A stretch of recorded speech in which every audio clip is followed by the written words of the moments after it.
Hello student, this is Abhishek here और स्वागत है आपका हमारे चैनल स्टडी क्लास पे। तो जैसा कि आपने थंबनेल में देख लिया कि हम बात करने वाले इस विषय में डीएलएड का द्वितीय वर्ष का विषय है शिक्षा में समावेशी एवं जेंडर मुद्दे। उसकी बात करेंगे इकाई 2 की। जी हाँ, आज हम इकाई 2 लेकर आए हैं। इसके पहले हम ऑलरेडी इसकी दूसरी इकाई उसके भी कई सारे वीडियो लेक्चर्स ला चुके हैं, तो वो आप जरूर देखना। आज हम बात करेंगे इकाई 2 की और जिसमें क्लास नंबर 1 होगा। जी हाँ, यूनिट 2 का क्लास नंबर 1 ये होगा हमारा विषय शिक्षा में समावेशी एवं जेंडर मुद्दे। इसके पहले इकाई 1 की पूरी क्लास हम ला चुके हैं, संज्ञान अधिगम बाल विकास का पूरा क्लास ला चुके हैं, तो सारे की प्लेलिस्ट देख लेना अगर आपने देखी नहीं होगी तो। चलिए शुरू करते हैं। फटाफट सेशन से सभी लोग जुड़िए, जितने भी लोग सेशन में आए हैं फटाफट सेशन को जुड़ते चलिए। तो चलिए स्टूडेंट, सभी लोग फटाफट जुड़ चुके हैं, तो हम बात करते हैं इसके ब्लूप्रिंट की। जी हाँ, हमारे जो इकाई 2 है जिसका नाम है विशेष आवश्यकता वाले बच्चे। जी हाँ, इस इकाई का नाम है विशेष आवश्यकता वाले जो बच्चे होते हैं उनकी बात हो रही है, जिन बच्चों को स्पेशल अटेंशन चाहिए होता है, जैसे कि मंदबुद्धि बालक होंगे, जैसे कि भाई बच्चे में थोड़ी सी कमी होगी, धीरे सीखता होगा, स्लो बोलता होगा, हकलाता होगा, ऐसे बच्चों के लिए, किसी बच्चे को सुनाई नहीं देता होगा, कोई बच्चा अच्छे से देख नहीं सकता होगा, तो ऐसे बच्चों के लिए कैसे पढ़ाई होती है वही इस चैप्टर में बात करने वाले हैं। तो बहुत महत्वपूर्ण है। तो ये हमारी जो इकाई 2 है जिसका नाम है विशेष आवश्यकता वाले बच्चे, इसको भाई अंक आवंटित है 25। जी हाँ, टोटल मार्क्स जो इस पे मिलते हैं 25 अंकों की, यानी पास होने के लिए तो बहुत इनफ है ये यूनिट, याद रखिएगा। तो बहुत महत्वपूर्ण है। चलो इसके ब्लूप्रिंट की बात करते हैं, कौन से अंकों के कितने प्रश्न आते हैं, बहुत जरूरी चीज है। तो यहां पर जान लो भाई, वस्तुनिष्ठ 1 मार्क्स के 5 क्वेश्चन, यानी 1 मार्क्स के 5 क्वेश्चन हो जाएंगे, 5 MCQ। फिर अति लघुत्तर प्रश्न 2 मार्क्स के 2 प्रश्न आते हैं, यानी कितने नंबर हो गए, 4 नंबर। ठीक, फिर आता है 3 नंबर का 1 प्रश्न, कितने मार्क्स हो गए, 3 मार्क्स। फिर आता है 4 नंबर के 2 प्रश्न, कितने मार्क्स हो गए भाई, 8 नंबर। 4 नंबर के 2 होते हैं। और 5 नंबर का 1 आता है निबंधात्मक, यानी कि 5 नंबर, यानी 8 5 13, 13 3 16, 16 4 20, 20 और 5 25, यानी टोटल 25 अंकों की इकाई आपकी है। तो इकाई 2 शिक्षा में समावेशी एवं जेंडर मुद्दे, इसका नाम है विशेष आवश्यकता वाले बच्चे, टोटल 25 अंकों की इकाई पूछी जाती है। तो इस वीडियो को बहुत ध्यान से देखिएगा, क्योंकि भाई 25 नंबर लेना है इस पूरी सीरीज से पढ़कर। तो चलिए एक और इंफॉर्मेशन नोटिफिकेशन आपके लिए नए कोर्स की, कि जैसा कि हमको पता है कि सीटेट की परीक्षा जुलाई में होने वाली है, तो सीटेट जुलाई के लिए हमने एक नई बैच, उम्मीद बैच हमने लॉन्च की है। तो इस उम्मीद बैच में अगर आप सीटेट की तैयारी करना चाहते हैं, परीक्षा देना चाहते हैं सीटेट की, और फर्स्ट टाइम में क्वालिफाई करना चाहें, तो आप हमारा उम्मीद बैच को जरूर ज्वाइन करें, जहां आपको notes, classes, video lectures, PYQs, marathon series, साथ ही साथ आपको प्रैक्टिस सेशंस भी मिलेंगे हर सब्जेक्ट के, हर टॉपिक के। सीटेट से इंफॉर्मेशन से रिगार्डिंग बहुत बढ़िया वीडियो मैंने बनाकर अपलोड किया, जिसमें सिलेबस से लेके, एलिजिबिलिटी से लेके, फॉर्म से लेके, सिलेबस क्राइटेरिया से लेके सब कुछ बताया है। छोटी सी वीडियो है 15 मिनट की, पूरा देखकर समझ जाओगे सीटेट के बारे में, हर डाउट क्लियर हो जाएगी। सीटेट कौन दे सकता है, कौन नहीं। और बता दूं, डीएलएड पढ़ रहे हो तो 100% सीटेट जाकर दो, क्योंकि सीटेट भाई दे सकते हैं, डेट में एडमिशन लिए उसी दिन से दे सकते हैं। ठीक है, नियम बदल चुके हैं। तो जाकर वो वीडियो देख लेना, प्लेलिस्ट पे आपको मिल जाएगी सबसे पहले एमपीडेट की जानकारी, सीटेट की जानकारी में। ठीक है, चलिए आगे बढ़ते, कोर्स की जानकारी होगी तो सीधा आगे बढ़ते हैं और बात करते हैं आज के हमारे इस, भाई हमारा क्वेश्चन जो सबसे पहला शुरू है, विशेष शिक्षा से क्या तात्पर्य है, what do mean by special education, है ना। स्पेशल एजुकेशन से मतलब क्या है, बताओ भाई। स्पेशल एजुकेशन देने की बात कर रहे हो तो एक्चुअल में स्पेशल एजुकेशन है क्या। ठीक है, इस विशेष शिक्षा से आपका क्या तात्पर्य है, वो सवाल पूछा है। तो सवाल पूछा है कि भाई विशिष्ट आवश्यकता वाले बच्चों के लिए विशेष शिक्षा, जो बच्चे special education for exceptional need children, exceptional need children, ऐसे बच्चे जिनको कुछ ज्यादा आवश्यकता होती है ध्यान देने की। देखो, क्लास में हर बच्चा एक समान नहीं होता, तो शिक्षक भी हर बच्चे को एक समान पढ़ा नहीं सकता, उसे कुछ बच्चों पर स्पेशल ध्यान देना पड़ेगा, खास ध्यान देना पड़ेगा।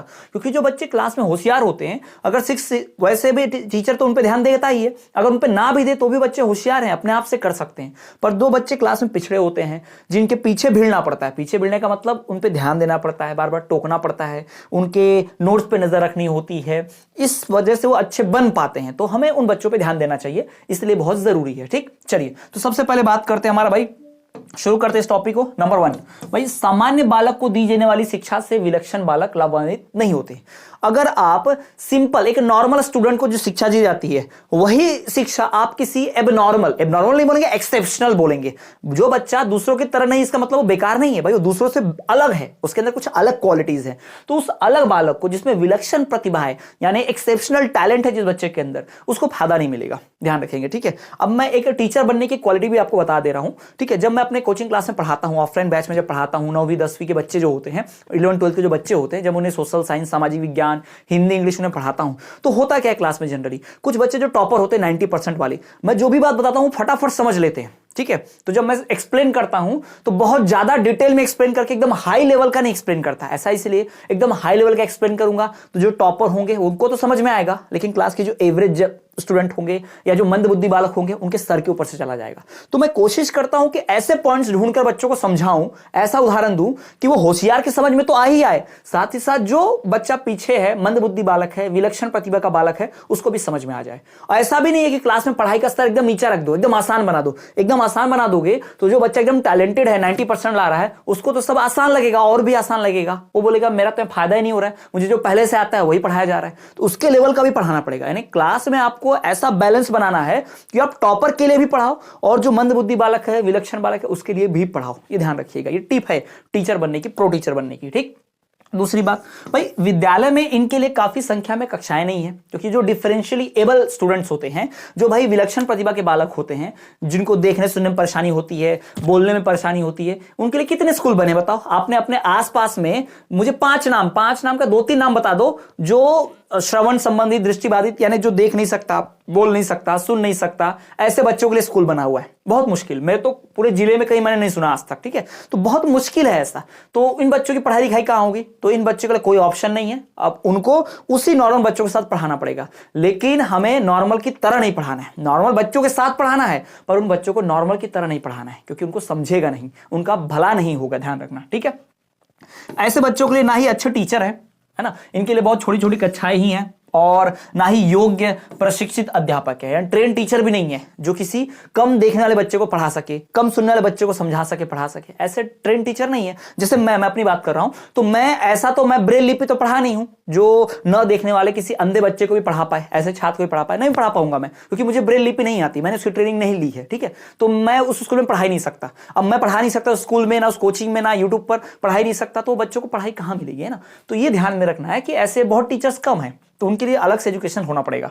अतः यदि हम चाहते हैं कि विशिष्ट बालक को अपनी क्षमताओं के विकास का पूर्ण अवसर ले, तो विशेष शिक्षा अनिवार्य है। तो जो विशिष्ट बालक होते हैं, अगर वो एकदम सही मौके उनको भी मिले, हम चाहते हैं उनका भी पूरा ओवरऑल डेवलपमेंट हो, तो ऐसे बच्चों के लिए हमें स्पेशल एजुकेशन लाना ही पड़ेगा, उनके लिए विशेष शिक्षा देनी ही पड़ेगी। समझ में आ गया विशेष शिक्षा का मतलब क्या है, विशेष शिक्षा किसको देनी है, क्यों देनी है। अगला सवाल है भाई, विशेष शिक्षा का आधुनिक दर्शन, modern philosophy of special education. ठीक है, आधुनिक दर्शन यानी आज के जमाने में क्या सोच है, क्या विचारधारा है इस विशेष शिक्षा के ऊपर, स्पेशल एजुकेशन के ऊपर, ये बात हम करेंगे। ठीक है, नंबर 1 भाई, यहां पर आप देखोगे विशिष्ट बालक मूलतः अन्य बालकों के समान। कोई पहली नजर में देखेगा उसे लगेगा अरे ये लड़का तो भाई एक कान से सुन ही नहीं पाता है, एक ही कान से सुनता है, तो ये दूसरों से अलग है, कोई ऐसा देखेगा नॉर्मल व्यक्ति। लेकिन जो टीचर होगा वो क्या देखेगा, ये भी छात्र है, सीखने आया है, ये भी छात्र है, सीखने आया है, ये भी सुन रहा है जो मैं बात, भले उसको पूरा अच्छे से सुनाई नहीं जा रहा होगा, लेकिन बढ़िया तरीके से अगर मैं बोलूंगा, जोर से बोलूंगा, थोड़ा धीरे बोलूंगा, मतलब ठहराव के साथ बोलूंगा, जल्दी जल्दी नहीं बोलूंगा, थोड़ा रुक रुक के बोलूंगा, तो बच्चा समझ पाएगा। तो मैं उस बच्चे को अलग नहीं देख के उनके जैसा ही मान के उनके जैसा ही पढ़ाऊंगा, उनके जैसा बिहेवियर करूंगा, ये ध्यान रखना है। तो कहा यह जाता है कि जो विशिष्ट बालक होते हैं, भले ही देखने में अलग दिखे, लेकिन अंदर का जो स्वभाव होता है, बच्चे तो सारे मन के सच्चे, तो बिल्कुल वैसा ही स्वभाव ये अन्य बालकों के समान ही होता है, ये ध्यान रखना है। सबसे पहली बात अपने दिमाग से निकाल देना है कि विशिष्ट बालक दूसरों के समान नहीं होता। भाई होता है, विशिष्ट बालक दूसरों के ही समान होता है। ठीक, पहला कि भाई विशिष्ट बालकों की शिक्षा के ही उद्देश्य है जो साधारण बालक के लिए है, यानी विशिष्ट बालक को भी पढ़ लिख के अच्छा इंसान बनना है, समाज का भला करना है, देश का भला करना है, स्वयं नौकरी करनी है, देश अपना खुद का भी भला करना है ना। तो ये तो सामान्य बालक भी करता है, लेकिन विशिष्ट बालक के लिए भी सेम यही है। ऐसा तो नहीं विशिष्ट बालक बस पढ़ ले लेकिन नौकरी ना करे, भाई वो भी करेगा। विशिष्ट बालक पढ़ ले, अपना भला कर ले, देश का भला ना करे, ऐसा नहीं, उसे अपना भी भला करना है, देश का भी भला करना है। दूसरा भाई, एक अक्षम बालक भी बालक है, उसकी वे सब आवश्यकताएं हैं जो एक साधारण बालक की होती हैं। ठीक, तो इन सब पॉइंट में यही बता रहे हैं कि सबसे पहले अपने मन से, अपने दिमाग से बात निकाल दीजिए कि भाई जो बालक होता है, विशिष्ट बालक, अक्षम बालक, वो दूसरों से हटके होता है, नहीं भाई वो एक ही होता है, उसकी जरूरत भी एक है, उसका दिमाग भी एक जैसा है, उसकी समझने की शक्ति भी थोड़ा कम ज्यादा हो सकती है, लेकिन है दूसरे के जैसे ही। अंतर केवल बस इस बात में है कि वह सुन नहीं सकता, या बोल नहीं सकता, या देख नहीं सकता। विशिष्ट बालक में बस एक कमी होती है, नहीं तो उसके पास भी हृदय है, वो भी सीखने आया है, वो भी एक छात्र है ना, वो भी अपने टीचर से पढ़ना चाहता है, उसकी भी क्यूरियोसिटी है, बच्चा है तो उसके मन में भी जिज्ञासा सीखने की नई नई चीजें। ठीक, तो विशिष्ट बालक में कोई अंतर नहीं है, वो सामान्य बालक की तरह ही है। दूसरी बात, विशिष्ट बालकों के लिए व्यक्तिगत निर्देशन आवश्यक है। जो स्पेशल, जिससे क्लास में सारे बच्चे अच्छे से सुन सकते हैं। तो मैं बोलूंगा चलो सबने सुन लिया, पेज नंबर 5 निकालो, सब निकाल देंगे।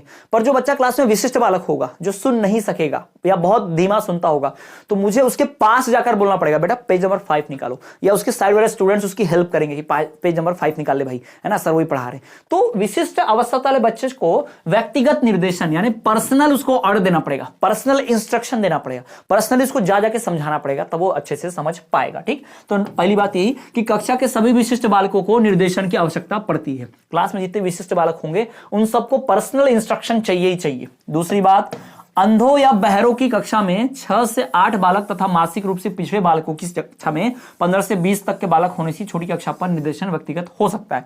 मतलब कितनी बड़ी क्लास है तो आपको जाके पर्सनल समझाना है इन बच्चों को, है ना, कितनी बड़ी क्लास है आपकी, उसमें कितने बालक है। अगर नॉर्मल क्लास है तो उसमें 6 से 8 बालक होंगे ना, ये अंधे और बहरों वाले बालकों की बात हो रही है। फिर 15 से 20 ऐसे बालक होंगे जो पिछड़े बालक होंगे, जिनका दिमाग थोड़ा कम चलता होगा, ऐसे बालक होंगे। तो ऐसे बालकों में ही हम जाके निर्देशन देंगे। यानी क्लास आपकी 6 से 8, 15 से 20 बच्चों की होगी, जिसमें उस तरह के बच्चे होंगे। ठीक है, कम सुनने वाले या पूरा नहीं सुनने वाले, कम देखने वाले पूरा नहीं देखने वाले, कम बोलने वाले अटक के बोलने वाले, पूरा नहीं बोल पाने वाले, है ना। तो ऐसे बालकों के लिए इतनी इतनी संख्या की क्लास होती है और इस क्लास में जाके पर्सनल इंस्ट्रक्शन देने पड़ते हैं, व्यक्तिगत निर्देश देने पड़ते हैं, तो बच्चा सीखता है।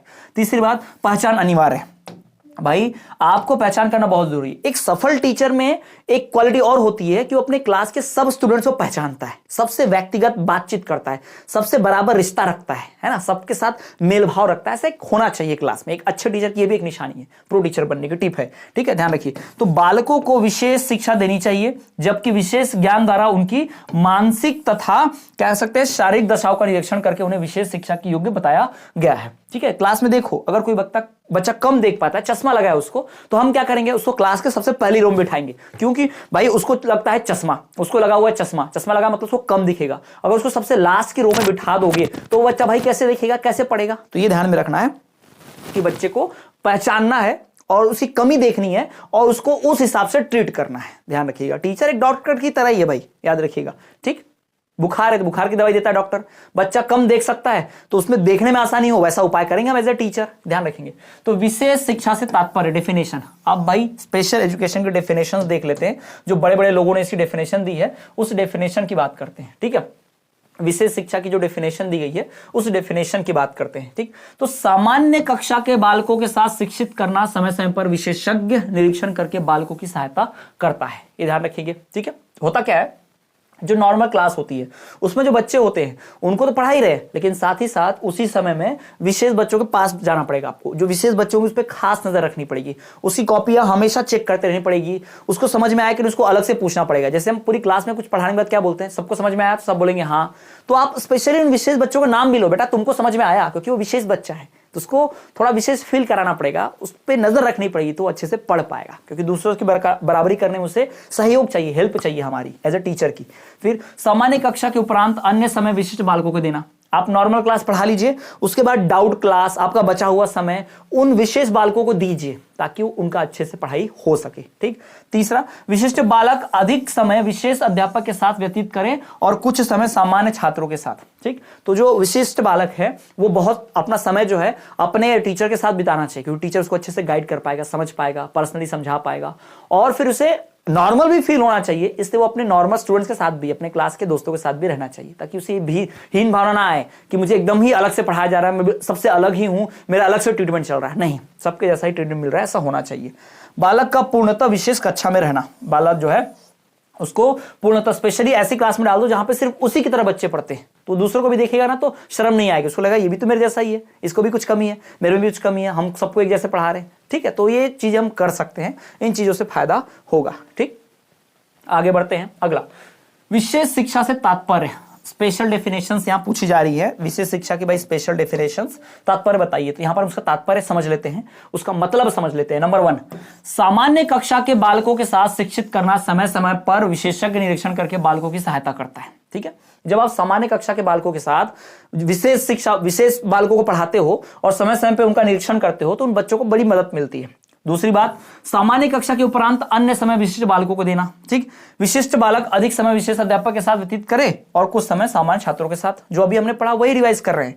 बालक का पूर्णतः विशेष कक्षा में रहना, बालक जो है पूरी तरह से स्पेशल क्लास में रहे, या फिर बालक कुछ समय टीचर के साथ बिताए और कुछ समय अपने नॉर्मल स्टूडेंट के साथ बिताए। तो ये सारी बातें ध्यान रखेंगे, इससे बालक को हेल्प मिलेगी। ठीक, क्लियर है, समझ में आया सबको?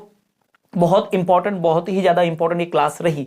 इसमें हमने विशेष बालकों की बात की, विशेष तरह के जो बालक होते हैं उनको जो विशेष आवश्यकता पड़ती है उनकी बात की। ये सारे टॉपिक्स बहुत महत्वपूर्ण हैं आज की इस क्लास के लिए। नेक्स्ट क्लास जो हमारी होगी शिक्षा में समावेशी एवं जेंडर मुद्दे, वो हम लेकर आएंगे, जिसमें आपको और भी इंपॉर्टेंट क्वेश्चंस इसके पता चलेंगे। तो सेकंड यूनिट के सेकंड क्लास हम लेकर आएंगे कल, ठीक इसी समय पर, ध्यान रखेंगे। और जैसा बताया आपको कि भाई हमारी इस बैच में, हमारी जो उम्मीद बैच है, इस बैच में आप इनरोल जरूर होइए। टॉप 100 जो शुरुआत के 100 लोग आएंगे, 100 स्टूडेंट्स, उनको मिलेगा डिस्काउंट। जी हाँ, उनको डिस्काउंट दिया जाएगा। सीटेट एग्जाम जुलाई 2024, ये 4 महीने का कोर्स होगा। 4 महीने में आपको भाई notes, live classes, video lectures के माध्यम से, पीवाईक्यूज के माध्यम से और प्रैक्टिस सेट के माध्यम से, भाई प्रैक्टिस सेट के माध्यम से आपकी तैयारी को बूस्टअप किया जाएगा, ताकि आप सीटेट की परीक्षा पहली बार में ही क्वालिफाई कर जाए। ये ध्यान रखेंगे। तो ये सब तैयारी होगी। तो आप अगर कोर्स में एनरोल होना चाहें तो आप दिए गए व्हाट्सएप नंबर पर मैसेज करके हमारा कोर्स परचेस कर सकते हैं। ये भी मिनिमम, जितने भी आपको फीस दिखेंगे यूट्यूब पर, जितने भी चैनल्स होंगे जहां फीस चलती होगी, उन सब में सबसे कम फीस, सबसे मिनिमल फीस में ही पूरी तैयारी हमारे यहाँ कराई जाएगी। फीस कम ही रहेगी, ध्यान रखिएगा, बहुत फर्क नहीं रहेगा। ठीक, बहुत कम ही रहेगा। तो क्लियर है। और पहले ही बता चुका हूं कि डीएलएड की परीक्षा का भाई एग्जाम फॉर्म का डेट अनाउंस हो गया है। तो भाई आप ये भी ध्यान रखें, एग्जाम फॉर्म आ चुकी है तो परीक्षा भी जल्दी होगी। जून जुलाई तो परीक्षा हो जाएगी। तो हमें कोर्स भी करना है। तो अभी तक जिन्होंने ये कोर्स परचेस नहीं किया है, डीएलएड का, एमपी डीएलएड का, बीएसटीसी का, वो भी परचेस कर ले। वहां भी आपको notes, live classes, video lectures, PYQs, ये सब कुछ अवेलेबल है। सभी लोग कोर्स परचेस करें जिन्होंने परचेस नहीं किया है। जिन्होंने कर लिया उनकी तैयारी तो चालू है, ध्यान रखेंगे। ठीक है, कोर्स परचेस करने का तरीका वही, इस नंबर पर व्हाट्सएप मैसेज करें, इंफॉर्मेशन दी जाएगी, बताया जाएगा। ठीक, तो चलिए मिलते हैं आपसे नेक्स्ट क्लास में। तब तक के लिए देखते रहना हमारा channel study class. Video check करेंगे, प्लेलिस्ट जाकर देखेंगे चैनल पर, तो आपको सीटेट का वीडियो, एमपीटीटी का वीडियो कैसे पढ़ाया जाता है वो आप चेक करोगे, उससे बेहतर तरीके से पढ़ाएंगे। अब खैर वो तो पुरानी वीडियोस हैं, अब उससे भी बेहतर तरीके से पढ़ाया जाएगा, भी ध्यान रखेंगे आप। ठीक है, देख सकते हैं। और डीएलएड के अन्य विषयों के वीडियोस देखने के लिए आप चैनल की प्लेलिस्ट चेक करेंगे, मिल जाएंगी। वीडियो के डिस्क्रिप्शन में जाएंगे, हमारा टेलीग्राम ग्रुप का लिंक है, वहां से टेलीग्राम ग्रुप ज्वाइन कर लो। न्यूज, नोटिफिकेशन, सीटेट का पूरा सिलेबस, सब कुछ वहां पर अवेलेबल है, आपको मिल जाएगा। तो चलिए मिलते हैं नेक्स्ट क्लास में। तब तक के लिए देखते रहिए हमारा चैनल स्टडी क्लास।